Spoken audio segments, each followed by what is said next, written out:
nous avons proposé aux chefs d'État africains de réorganiser notre présence. Comme on est très poli, on leur a laissé la primauté de l'annonce. Mais vous ne vous trompez pas, c'est nous qui l'avons... Et parfois, il a fallu pousser. Mais pas parce qu'on est poli et correct et qu'on se réorganise nous-mêmes qu'il faudrait que ce soit retourné contre nous en disant ils sont chassés d'Afrique. Je peux vous dire que dans bien de ces pays, on ne voulait pas enlever l'armée française ou même la réorganiser. Mais on l'a assumé ensemble. C'est ça le partenariat. Et donc oui, nous sommes en train d'ouvrir un partenariat de sécurité et de défense nouveau, où on aura des bases stratégiques. Djibouti en fait partie, c'est pourquoi elle est d'une toute autre nature. Je l'ai évoqué devant nos militaires, elle sera pérenne, stable, parce qu'elle est régionale. Et on va demander à nos partenaires de savoir exprimer leurs besoins en termes de défense.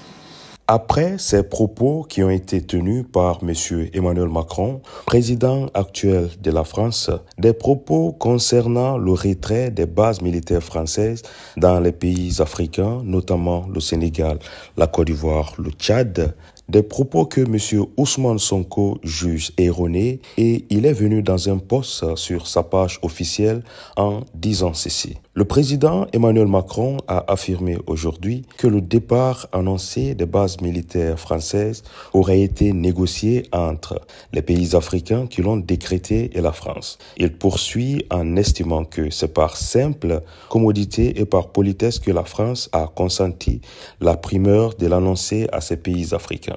Je tiens à dire que, dans le cas du Sénégal, cette affirmation est totalement erronée. Aucune discussion ou négociation n'a eu lieu à ce jour et la décision prise par le Sénégal découle de sa seule volonté en tant que pays libre, indépendant et souverain. Il déclare enfin qu'aucun pays africain ne serait aujourd'hui souverain si la France ne s'était déployée. Il y a une partie, c'était notre engagement contre le terrorisme depuis 2013. On avait raison. Je crois qu'on a oublié de nous dire merci. C'est pas grave, ça viendra avec le temps. L'ingratitude, je suis bien placé pour le savoir, c'est une maladie non transmissible à l'homme. Mais je le dis pour tous les gouvernants africains qui n'ont pas eu le courage, vis-à-vis de leurs opinions publiques, de le porter, aucun d'entre eux ne serait aujourd'hui avec un pays souverain si l'armée française ne s'était pas déployée dans cette région. Et j'ai une pensée émue pour nos soldats qui, parfois, ont donné leur vie et pendant des années se sont